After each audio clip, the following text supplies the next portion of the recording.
Hello বন্ধুরা, এটা কম বেশি আমাদের প্রত্যেকেরই জানা দরকার।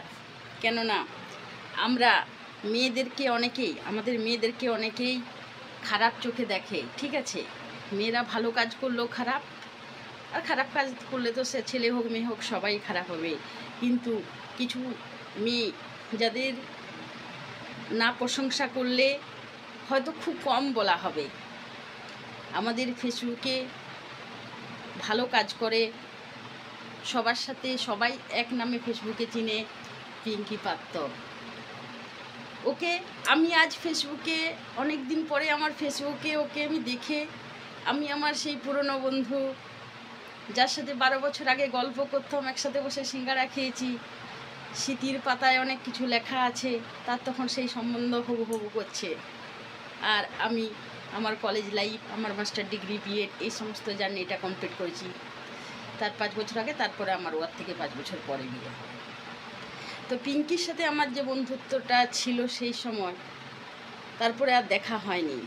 কিন্তু ওর স্যাক্রিফিকেশন, ওর রেসপন্সিবিলিটি সত্যি আমাদের মেয়েদের গর্ব হওয়া উচিত। কারণ একজন আর্মির ওয়াইফ হয়েও ও কিন্তু একটি সাধারণ পাড়াগ্রাম জুনশলের মতো জায়গা থেকে 100 বছরের বৃদ্ধা ঠাকুমাকে যত্নে রাত জেগে দিন জেগে লালন পালন করে চলেছে। তার উপর শ্বশুরমশাই ও শাশুড়ি নেই, ওর স্বামী একা বাইরে চাকরি করে, এক সন্তানের মা, এবং সন্তানকে লোক এত 1 লাখ টাকা বেতন, আর্মি, বিশাল ব্যাপার, বিশাল লাইফস্টাইলের যুগে কত রকম ব্যাপার স্যাপার ও সাধারণ জীবনযাপন করে ছেলেকে মানুষ করছে। কান্তর হাই স্কুলে ভর্তি হয়েছে, আগে প্রাইমারিতে পড়তো। তো এগুলা তার যে ব্যবহার, তার আচার আচরণ, প্রত্যেকটা আমরা ফেসবুকে যেটা সমাজ মাধ্যম ব্যবহার করি, ওকে কে না চিনেন। তো সেই জিনিসগুলোকে মাথায় রাখতে হবে। শুধু খারাপ কিছু দেখলাম, খারাপ পেলাম, সেই ব্যাপারগুলোকে দিয়ে দিলাম, এটা কোনো ব্যাপার নয়।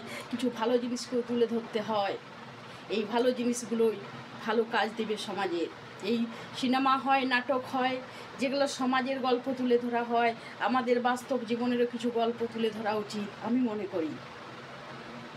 আর পিঙ্কি, যার সাথে আমার 12 বছর আগে সেই শিলাবতী হোটেলে সিঙ্গারা খাওয়া, যা করা, সেই রকম বন্ধু, সময়ের কালোবিধিতে হয়তো আর সাক্ষাৎ হয়ে ওঠেনি। সবাই যে যার কর্মে, যে যার সংসারে ব্যস্ত। কিন্তু সমাজ মাধ্যমের দৌলতে তার যে দায়িত্বশীলতা, তার ধৈর্য, তার রেসপন্সিবিলিটিকে আমি সেলুট না জানিয়ে পাচ্ছি না। তো ঠিক আছে বন্ধুরা, এইভাবে সমাজে এগিয়ে যান, কাউকে খারাপভাবে নেবেন না, খারাপ কমেন্ট করবেন না। অনেক স্কুল টিচার, হাই স্কুলের টিচারকেও দেখেছি টুকটুক দাদা ভাইকে এমন বাজে কমেন্ট করছে। তারা ফেসবুক করে, একটু আনন্দ ফুর্তি করে, দুটো গল্প করে বলে, একটু মজা করে, এর বেশি কিছু নয়। ফেসবুক কাউকে লাখ লাখ ডলার দেয় না। আমাদের সিমলা পাল, আমাদের বাঁকুড়া ডিস্ট্রিক্টে এমন কেউ বড় ফেসবুকার হয়ে যায়নি যে প্রচুর টাকা ইনকাম করছে। টাকা নয়, এটা ভালো লাগার একটা প্ল্যাটফর্ম, ভালোবাসার একটা প্ল্যাটফর্ম, যেটা মন ভালো রাখবে। ঠিক আছে বন্ধুরা, কেউ খারাপভাবে নেবেন না। বাই।